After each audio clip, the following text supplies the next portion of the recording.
કોઈના ફોર્મ ને ભરવા દેવાના, ધમકાવાના, કઈ ફોર્મ ભર્યા કઈ લઈ આવવાના, ઉમેદવાર બોલે ને કોઈ પણ, અરે બોલશે ઉમેદવાર, હા અહીં તો સોએબે તમને ખબર છે, એ સોએબે ખબર મને ખબર છે, અરે ખબર છે, અમે એવું હેડલાઇન નાખ્યો ઉમેશ, અહીં હેડલાઇન નાખ્યો તમારો કેન્ડિડેટ આઈને બેઠો છો, બરાબર?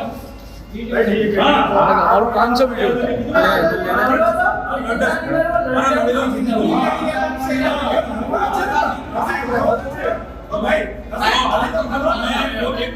हमें कोई कैंडिडेट हमारा गणित नहीं है, हमें कोई कैंडिडेट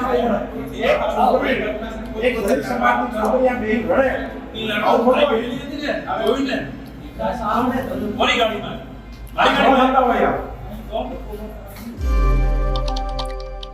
ગુજરાતમાં આજે ફોર્મ ખેંચવાને લઈને ઘણી બધી જગ્યાએ ભાજપ અને કોંગ્રેસના નેતાઓ આમને સામને આવ્યા છે, પણ હવે આ જે રેલો છોટાઉદેપુરમાં પણ પહોંચ્યો છે અને છોટાઉદેપુરમાં કોંગ્રેસના અર્જુન રાઠવા અને ભારતીય જનતા પાર્ટીના સંગ્રામસિંહ રાઠવા વચ્ચે જોરદાર તૂતુ મેમે થઈ છે ને બાદ મોટી બબાલ પણ થઈ છે।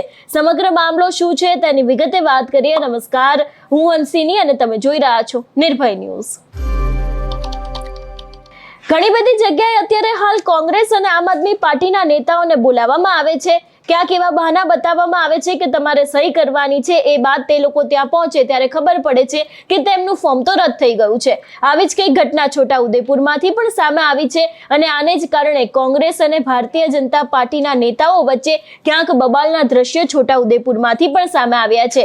આ વિષયને લઈને વધુમાં વાત કરવામાં આવે તો છોટાઉદેપુર સેવા સદન ખાતે પૂર્વ નગરપાલિકા પ્રમુખ અને ભાજપના નેતા અને કોંગ્રેસ નેતા વચ્ચે તૂતુ મેમે થઈ છે। પૂર્વ નગરપાલિકા પ્રમુખ અને ભાજપ નેતા સંગ્રામસિંહ રાઠવા અને કોંગ્રેસી નેતા અર્જુન રાઠવા વચ્ચે આખી બબાલ થઈ છે। અંબાલા તાલુકા પંચાયત બેઠકના મહિલા ઉમેદવારને ભાજપના નેતાઓ કોંગ્રેસી ઉમેદવારને ફોર્મ પરત ખેંચવાને લઈને આખી બબાલ થઈ હતી અને અર્જુન રાઠવાએ સેવા સદન ખાતે સંગ્રામસિંહ રાઠવા સાથે ઉગ્ર બોલાચાલી કરી હતી, એવા પણ દ્રશ્યો સામે આવ્યા છે। એટલે જે રીતે અત્યાર સુધીની જે બબાલો સામે આવી હતી એ જ બબાલ હવે ક્યાંક છોટાઉદેપુરમાં પણ જોવા મળી છે। આમ તો અહીંયા ક્યાંક ને ક્યાંક આમ આદમી પાર્ટીના ચૈતર વસાવા ખૂબ જ એક્ટિવ જોવા મળી રહ્યા છે, પણ ક્યાંય આમાં આ વખતે આમ આદમી પાર્ટીને લઈને હજી સુધી કોઈ સમાચાર સામે નથી આવ્યા, પણ ભાજપ અને જે કોંગ્રેસના નેતાઓ છે એ લોકોના વચ્ચે જે આખી આ બબાલ થઈ હતી, સૌથી પહેલા તો એના ઉપર નજર કરીને બાદ ભાજપ કોંગ્રેસના નેતાએ શું કહ્યું તે પણ સાંભળીએ અને જે મહિલા છે એમનું જેનું આખું આ ફોર્મ પાછું ખેંચવામાં આવી ગયું છે, મહિલા દ્વારા પણ શું ખુલાસો કરવામાં આવ્યો છે તે પણ સાંભળીએ।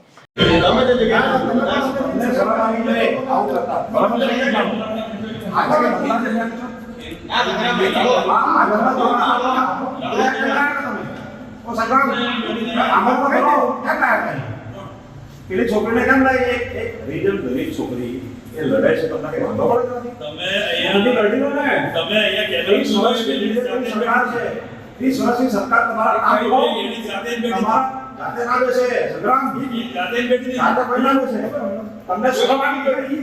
તારો બાપ મંત્રી બન્યો કોણ? ના ના ના ભાઈ, મને શરમ આવી ગઈ, ભાઈ થઈ ગયા તો અમે ફરિયાદ દાખલ કરી દઉં શેની કરી તો અમે કઈ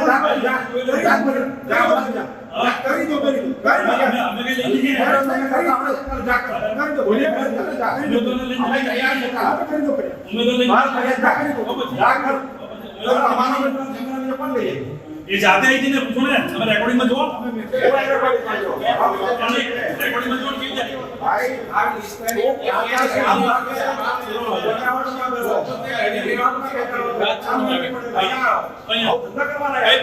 બધી મને ખબર પડે નામ આપો તમે અહીં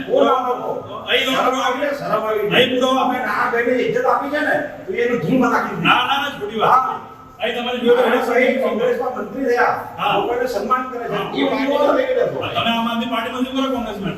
એ તારો વિષય નથી, મારો વિષય છે, મારો વિષય છે, પણ આ ધંધા કરવાનો તારો વિષય છે। અહીં રેકોર્ડિંગ તો નીકળો તમે કોણ લઈને આવ્યો? આ ધંધા કરવાના હું 2 દિવસથી જોઉં છું, કોઈના ફોર્મ ને ભરવા દેવાના, ધમકાવાના, કઈ ફોર્મ ભર્યા કઈ લઈ આવવાના, ઉમેદવાર બોલે ને કોઈ પણ, અરે બોલશે ઉમેદવાર, હા અહીં તો સોએબે તમને ખબર છે, એ સોએબે ખબર મને ખબર છે, અરે ખબર છે, અમે એવું હેડલાઇન નાખ્યો ઉમેશ, અહીં હેડલાઇન નાખ્યો તમારો કેન્ડિડેટ આઈને બેઠો છો, બરાબર? और कौन सा वीडियो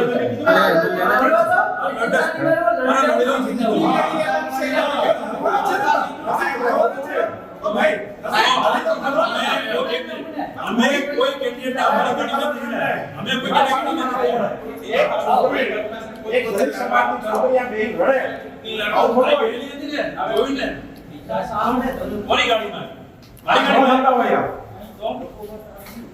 અમે કે આ અંદર ઠીક છે, સમાજ માટે લડીએ છીએ અને લડવાના. હા લડવાનું એટલે મેં આવ્યા છે, આ કોણ પાડે? કોણ? આ થોડા સમજાવો.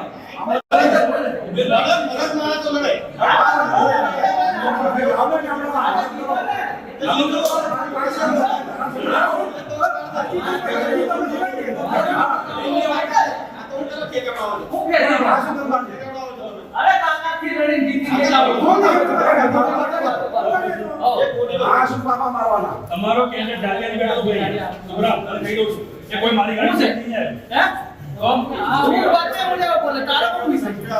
અરે જાતે જ બેઠી જઈ અહીંયા. આ તો છે બધું બોલાવડા છે. આ પ્રકારનું થોડું હોય યાર.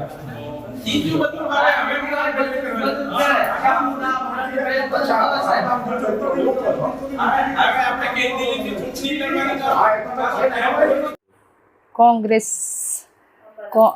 અંબાલા સીટ એ ભાજપવાળા ના પાડે છે અને ફોર્મ ખેંચવા કે એટલે પછી અહીં લઈ આવેલા કઈ લાવેલા અહીં મામલતદારમાં પછી પછી કઈ નહીં એવું તો તે વ્યા પછી પરા હતા એટલે પછી મેં નાહી આવી ખેંચવા કે એમ પેલી તમને આવેલા કે કાલે ગાડી ને 2-3 ગાડીઓ આવેલી કે તમને ઉચકીને લાવ્યા બાકી હાવ ઓફિસે સાહેબ બોલાવે ને સહી કરવાની છે એમ કરીને કીધું એટલે પછી અમારે આવવા જ પડે ને અહીંયા આવ્યા ત્યારે ખાલી નામ પૂછ્યું એટલું જ બાકી બીજું કઈ નહીં અને તો એવી આ તો ફોર્મ ખેંચવા કરીને જ લાવેલા ને સૌથી પહેલાં તો 30 વર્ષથી ભાજપનું શાસન ચાલે છે.